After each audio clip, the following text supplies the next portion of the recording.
এই জেনারেশনকে কে বুঝাবে যে মোবাইল থেকে দূরে থাকতে হবে? বিনা প্রয়োজনে ফোন ইউজ করবা না, বিনা প্রয়োজনে ফোনে হাতও দিবা না। একটা ছবি তুললে কি হয়? হাজারে আসওয়াদ গুনাহ মাফ হয়।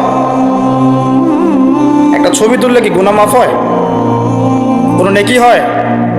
এটা কি পরকালে সুপারিশ করবে? এই মোবাইলের আসক্তির কারণে এই যুব সমাজের চিন্তার ক্ষমতা নষ্ট হয়ে গেছে। বিশ্বাস করেন আমার কথা, আমার কথা বিশ্বাস করেন। এই মোবাইল আসক্তির কারণে এই যুব সমাজ আর চিন্তাই করতে পারে না। সারা দিন ফোনে ব্যস্ত, সারাটা দিন সময় পাইলেই ফোন। আর ফোনে কি? YouTube, Facebook, WhatsApp, Instagram. এই আমাদের বাপদাদার, এই যে ভাইদের বয়সী যারা যারা এখন 40, 45, 50 এজের মধ্যে আছেন, যারা এই দেশ চালায়, সমাজ চালায়, অর্থনীতি চালায়, তাদের চেয়ে এদের চিন্তা শক্তির লেভেল অর্ধেকেরও কম। আমি আপনাদেরকে গ্যারান্টি দিচ্ছি, এখন যদি আরেকটা মুক্তিযুদ্ধ হয়, আল্লাহ না করুক, তাহলে এই তরুণ প্রজন্ম কিচ্ছু করতে পারবে। আপনি আমার কথা বিশ্বাস করেন। টিকটকের একটা ভিডিওর জন্য এদের কাণ্ডকীর্তি দেখলে মনে হয় যেটা মানুষ না গরু না ছাগল, কি আসলে। আর আমরা তো ঢাকা শহরের মতো শহরে থাকি, একটা টিকটকের ভিডিও বানানোর জন্য এরা কি করে চিন্তা করতে পারবে। কাপড় খুলে ল্যাংটা হয়ে নাচে একটা টিকটকের ভিডিও করার। একজন আলেমে দিন আসছে, তাকে মানে মোবাইলে বিরক্ত করতে করতে তার লেকচারের টপিকটাই নষ্ট করে। আমরা যে ওস্তাদদের কাছে পড়াশোনা করি, আমি জীবনে আমার ওস্তাদকে এটা বলার সাহসই পাই নাই, ওস্তাদ আপনার সাথে কি একটা ছবি তোলা যাবে? আমি আল্লাহর কসম করে বলতেছি, আমি এই পর্যন্ত, আমি যার কথা বলছি তিনি এই উপমহাদেশের অন্যতম একজন শ্রেষ্ঠ মুহাদ্দিস। আমরা তাদের কাছে যাওয়া আসা করি পড়াশোনার জন্য, তিনি জ্ঞান শেখার জন্য। আজ পর্যন্ত আমি কোনোদিন বলতেও পারি নাই যে উস্তাদ আপনার সাথে একটা ছবি তুলতে চাই। বিশ্বাস করেন। কিন্তু এই ওয়াজ মাহফিল, এইটা ওইটা, এইসব জগৎগুলোতে গিয়ে আমরাও নষ্ট হয়ে গেলাম। মানুষের মধ্যে নূর, তাসকিয়া, আদব, মসজিদের আদব কায়দা, ভদ্রতা সব নষ্ট হয়ে গেছে। এবং এর অন্যতম একটা প্রধান কারণ মোবাইল ফোন। আজকের লেকচারের টপিক মোবাইল ফোন না, এই যে কথাগুলো বলতে বাধ্য হলাম। যখন আমরা এখন আলোচনা করতেছি, এই সময় কটা বাজে? এখন 12:50। এই সময়ে না জানি কতগুলা মুসলমান এখন শহীদ হয়ে গেল। এই সময় যখন আমরা এখন আলোচনা করতেছি, ঠিক এই সময় না জানি কতগুলা বোনকে ইসরায়েলের সৈন্যরা তুলে নিয়ে চলে গেল। না জানি কতগুলা বাচ্চার মগজে আবার বোম মারলো, গুলি করে। এই সময় যখন আমরা কথা বলছি এখন, আর মিডিয়াতে সংখ্যা আসবে খালি 6,000 মরলো, 6,500, 7,000, কোনো ফিলিংসই নাই। মোবাইল ফোনেই আছে, ব্যস্ত স্ক্রল করে আর দেখে কতজন, ও 10,000 মরছে, কি আমি তো আর মরি নাই, আমার দেশেও তো আর হয় নাই। বিশ্বাস করেন, আমরা এখন আর কোনো জায়গায় মানুষের পর্যায়ে করতেছি। মানুষ কাকে বলে? যার আবেগ অনুভূতি আছে, যার ব্যক্তিত্ব গায়রত আছে, যার সম্মানবোধ আছে, রুচিবোধ আছে। মুসলিম উম্মাহ কাকে বলে? যার একটা অংশে আঘাত থাকলে আর এক অংশ ব্যথা পাবে, নাকি ভাই? ভুল বললাম না? ঠিক বললাম? একটা মুসলিম উম্মাহ মানে কি? একটা অঙ্গে আঘাত লাগছে আর একটা অঙ্গ ব্যথা পাবে। আদতে কি এটা হচ্ছে? প্যারালাইজড। ওই যে বলি না প্যারালাইজড, আমাদের মধ্যে প্যারালাইসিস ঢুকে গেছে। জুমার খুতবার সময় এমনি অল্প 5 মিনিট নষ্ট করলাম, আল্লাহ মাফ করো। সরাসরি কিছু কথা আপনাদেরকে একদম সরাসরি। আমরা এখন এমন একটা সময় আছি, এই যে এই শেষ জামানায়, এই যুগে ফিতনা থেকে বাঁচা চারটাখানি কথা। আর এই ফিতনা থেকে বাঁচতে না পারলে জান্নাতে যাওয়া যাবে না। এই ফিতনাগুলো শুধু রাষ্ট্রে আর বিশ্বেই নাই, আমাদের রিজিকেও ঢুকে গেছে, পরিবারও ঢুকে গেছে, সমাজও ঢুকে গেছে, ধর্মেও ঢুকে গেছে। আমি সরাসরি কথা বলছি। রাষ্ট্র, বিশ্ব, অর্থনীতি, সমাজ, পরিবার, ধর্ম আর সংস্কৃতি, এমন কোনো ক্ষেত্র বাকি নাই যেখানে ফিতনা ঢোকে নাই। এখান থেকে বাঁচা চারটাখানি কথা না। এখান থেকে বাঁচতে হলে আমাদেরকে প্রথমে যেটা করতে হবে, আগে দ্বীনের জ্ঞান অর্জন করতে হবে। আপনি এই জেনারেশনকে জিজ্ঞাসা করেন, আমাদের স্বপ্ন তো এই জেনারেশনকে নিয়ে নাকি? যাদের বয়স 50 হয়ে গেছে তারা আর কি করতে পারবেন দিনের জন্য? হয়তো তারা 20-30 বছর পৃথিবীতে থাকবেন হাইয়েস্ট, আল্লাহ ভালো জানে। আগামী বিশ্বকে কে নেতৃত্ব দিবে? যাদের বয়স এখন 20 থেকে 40 অথবা 10 থেকে 30, এই তো এই জেনারেশনকে আপনি দেখেন তাদের কত পার্সেন্ট কোরআন তেলাওয়াত করতে জানে। আপনি এই যে আজকে যারা আসছে সবার কোরআন তেলাওয়াতের টেস্ট নেন, একজন আলেমের সামনে বসান, একজন একজন করে ডাকেন, দেখেন সূরা ফাতিহা পড়তে পারে কতজন। এই মুসলিম উম্মাহ মার না খেলে কোন মুসলিম উম্মাহ মার খাবে আমাকে বুঝান, আমি তো বুঝি না, আমার জ্ঞান কম। এই মুসলিম উম্মাহ যদি মার না খায় কোন মুসলিম উম্মাহ মার খাবে? আজকে যারা আসছে এখানে বা এর পরেও আসবে জুমার দিনে, আপনি এদেরকে 5 ওয়াক্ত নামাজে দাও। তাহলে যারা 5 ওয়াক্ত নামাজ পড়তেছে না, জুমার নামাজটাকেই দিন মনে করে, তাহলে এই মুসলিম মার না খেলে কে মার খাবে? আমাকে বুঝান, আমি বুঝি না, কিছু বিষয় আমি বুঝি না। আবার যারা নামাজ পড়ে তাদের আখলাক, ব্যক্তিত্ব, আখলাক, চরিত্র, সুন্নতের জীবনযাপন, আমরা বলি না সুন্নাহ মাফিক জীবনযাপন, রাসূলের সুন্নাহ মাফিক জীবনযাপন, কতজনের মধ্যে চেহারা, আসরতে, পোশাকে, আশাকে, কথাবার্তায় সুন্নত আছে। তো যে জাতি তার নবীর সুন্নত ভুলে যায় সে জাতি কিভাবে বিশ্ব শাসন করবে আর কেন সে মায়ের খাবে না আমাকে বুঝান, সম্ভব? তাহলে প্রথম নসিহতটা ভাই পড়াশোনা করতে হবে। আর পড়াশোনা শুরু হবে কোন কিতাব থেকে?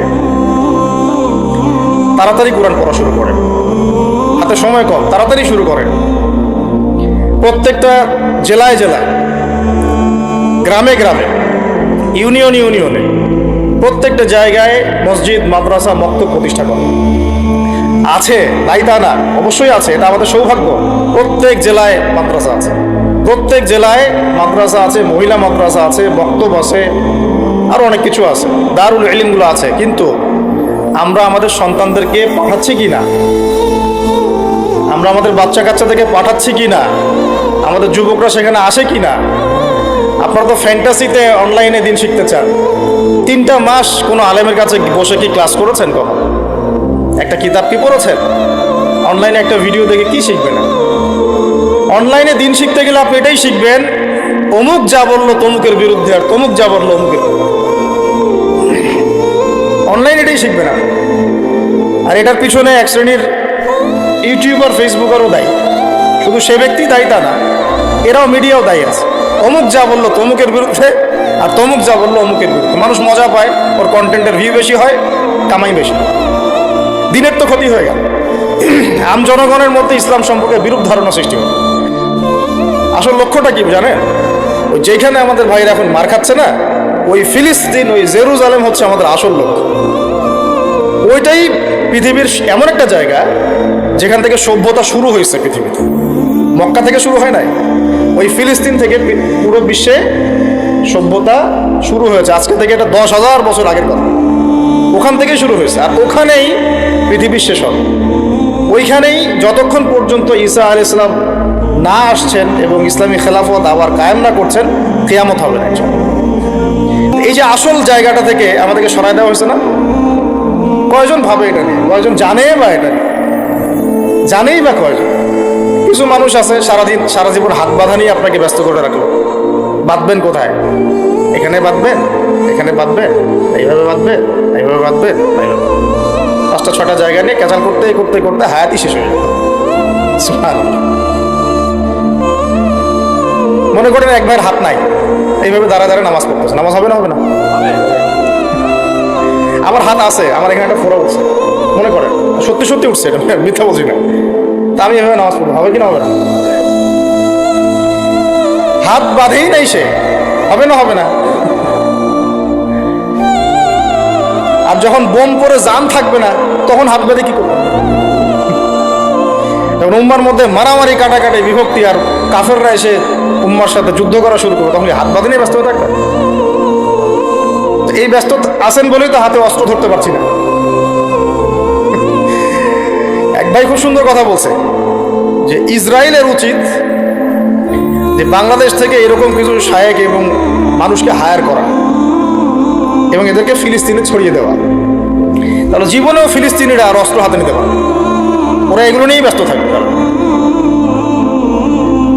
আল্লাহ না করুক, যদি আল্লাহ না করুক, আমরা দোয়া করি, কিন্তু আমরা আশঙ্কা তো করি, আল্লাহ না করুক যদি শান্তিপূর্ণ এই বাংলার মাটিতেও কখনো এরকম পরিস্থিতির সৃষ্টি হয়, আল্লাহ না করুক, দোয়া করি আমরা, তখনও এক শ্রেণীর মানুষ এগুলো নিয়েই ব্যস্ত থাকে। আপনাকে আপনার মূল লক্ষ্যটা থেকে সরায় দেওয়া হয়েছে। এটা বোঝার জন্য, এই ফিতনাগুলো চেনার জন্য ভাই, সবার আগে দিনের জ্ঞান অর্জনের কোনো বিকল্প নাই। পড়তে রাজি আছি তো ইনশাল্লাহ। অনলাইনে দিন শিখতে পারবেন না। কিছু ভালো ভালো আলেম আছেন যাদের লেকচার হয়তো শুনতে পারবেন, শুনে আপনি উৎসাহিত হতে পারবেন, বুস্ট আপ হবেন, ইন্সপায়ার্ড হবেন, কিন্তু এটা দিন শেখার কনস্ট্রাকটিভ কোনো প্ল্যাটফর্ম না।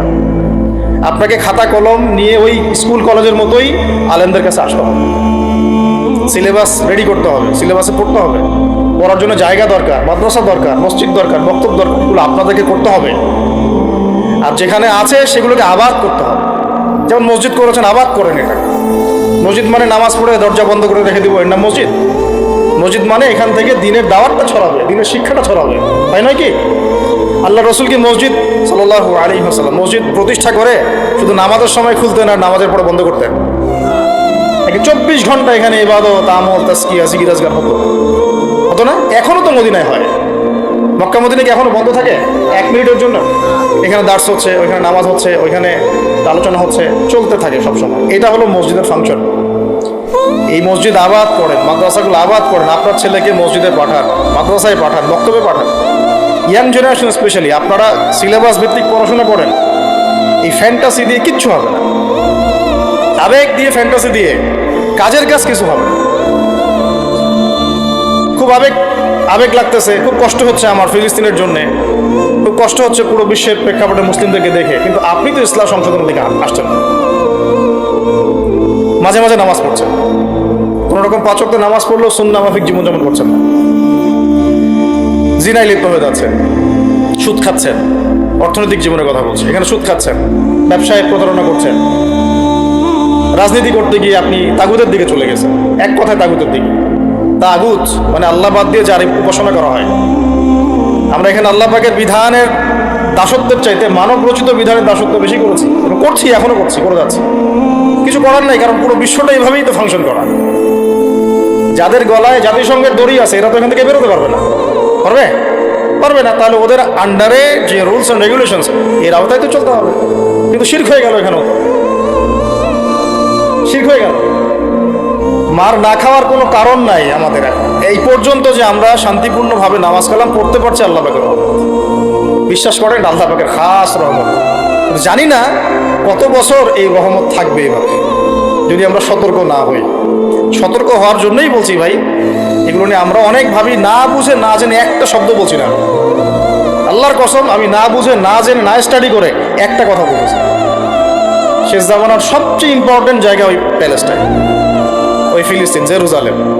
পুরো বিশ্বটা ওইখানে গিয়ে আস্তে আস্তে শেষ হয়ে যাবে। সামনে যত বড় বড় ঘটনা, মালহামা মানে মহাযুদ্ধ, তারপরে ইমাম মাহদির আগমন, দাজ্জালের আত্মপ্রকাশ, দাজ্জাল ইহুদিদেরকে নিয়ে বিশ্বটাকে শাসন করবে, তারপরে ঈসা আলাইহিস সালামের আগমন, ইহুদিদের সাথে মুসলিমদের যুদ্ধ, তারপরে ওই বাইতুল মুকাদ্দাস আবার বিজয় করা, ওইখানে ঈসা আলাইহিস সালাম আবার 40 বছর খেলাফত চালাবেন, 40 বছর। এই পুরো ঘটনাগুলো ওই জায়গা কেন্দ্র করে হবে। আমাদের কোনো হদিসই নেই। আরো অনেক বিষয় আছে, কিন্তু মূল কথাটা হচ্ছে আমরা পৃথিবীতে হাসি থামাশা করতে, ঠাট্টা ছলনা করতে আসি না। আল্লাহ পাক প্রত্যেককে কিছু না কিছু দায়িত্ব দিয়ে পাঠাইছেন এবং আমাদের প্রত্যেককে আল্লাহ পাক পরীক্ষা করছেন, এবং এই হায়াতের রিজিকের নিয়ামতের আল্লাহ পাক আমাদের কাছে পাই করে হিসাব নেবেন। এই যে শ্বাস নিচ্ছি একটা শ্বাস, এই একটা শ্বাসেরও হিসাব আল্লাহ পাক নিবেন। একদিন নবীজি একটা বাগানে ঢুকলেন, তিনি ক্ষুধার্ত, সাথে আবু বকর সিদ্দিক। আবু বকর, তোমার বাসায় কি খাবার আছে? ইয়া রাসূলুল্লাহ, আমার বাসায় খাবার নেই। চলো ওমর, রাস্তায় ওমরের সাথে দেখা। ওমর, কি অবস্থা? ইয়া রাসূলুল্লাহ, ক্ষুধার্ত, বাসায় খাবার নেই, আমার বাসায় খাবার নেই। তিনজনে হাঁটতে হাঁটতে ঢুকলেন তালহা রাদিয়াল্লাহু আনহুর বাগানে। সেখানে মাশাআল্লাহ ঠান্ডা পানি খেলেন, খেজুর খেলেন, তৃপ্তি করে খেলেন। মাশাআল্লাহ, সে বাগান অনেক সুন্দর বড় ছিল। খেয়ে নবী সাল্লাল্লাহু আলাইহি ওয়াসাল্লাম বললেন, সুম্মা লাতুসআলুন্না ইয়াওমাইযিন আনিন নাঈম। অবশ্যই কিয়ামতের দিন আল্লাহ পাক এই ঠান্ডা পানি সম্পর্কেও আমাদেরকে জিজ্ঞাসা করবে। আমরা প্রস্তুত বিশ্বাসের জবাব দেওয়ার জন্য, হিসাব দেওয়ার জন্য, পানির হিসাব দেওয়ার জন্য? ঠান্ডা পানিতে গোসল করে আসছেন আজকে, সবাই তৃপ্তি পেয়েছেন। শুকরিয়া কখনো আদায় হয় যে আল্লাহ পানি নাজিল করেছো, এই জন্য তোমার শুকরিয়া? খেলাম 4টা ভাত, এই 4টা ভাতই ফিলিস্তিনে নাই।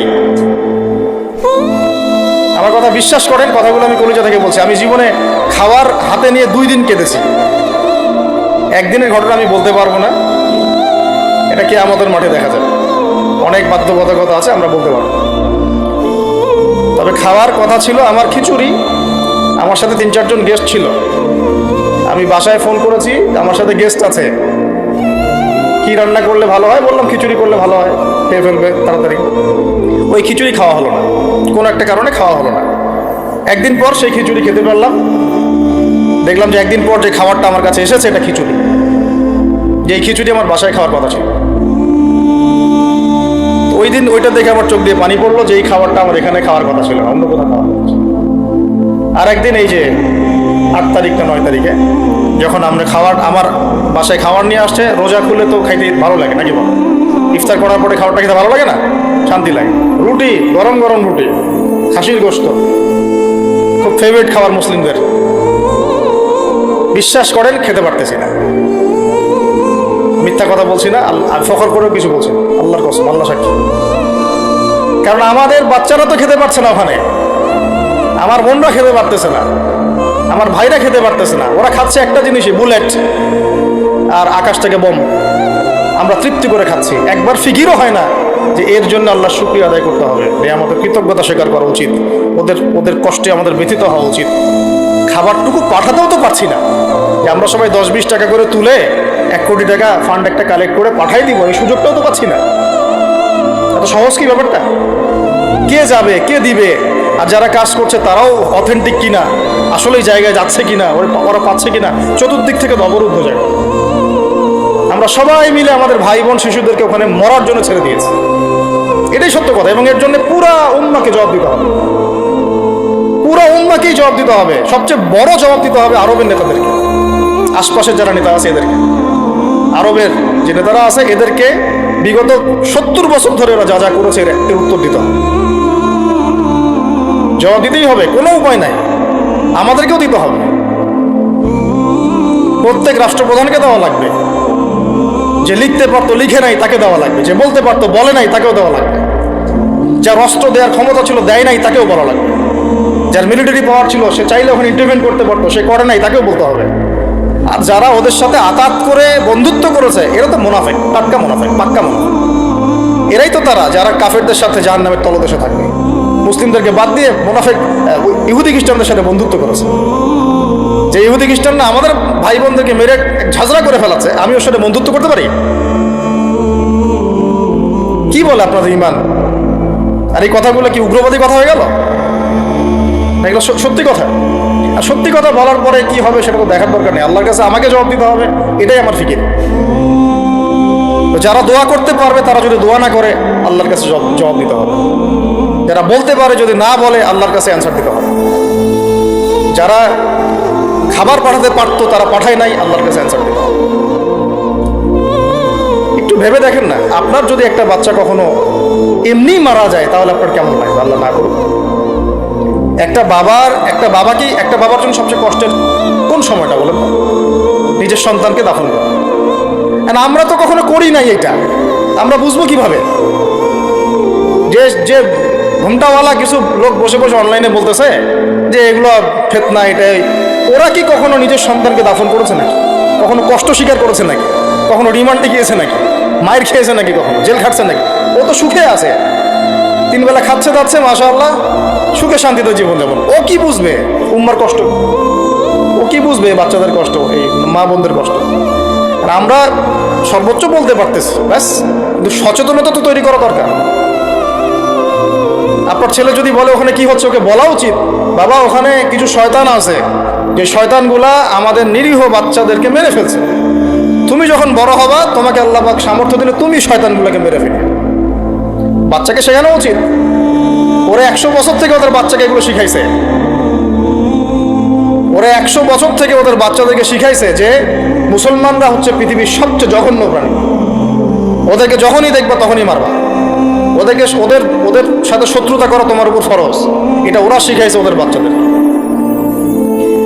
আমাকে বলেন, কোনো মানুষ একটা সুস্থ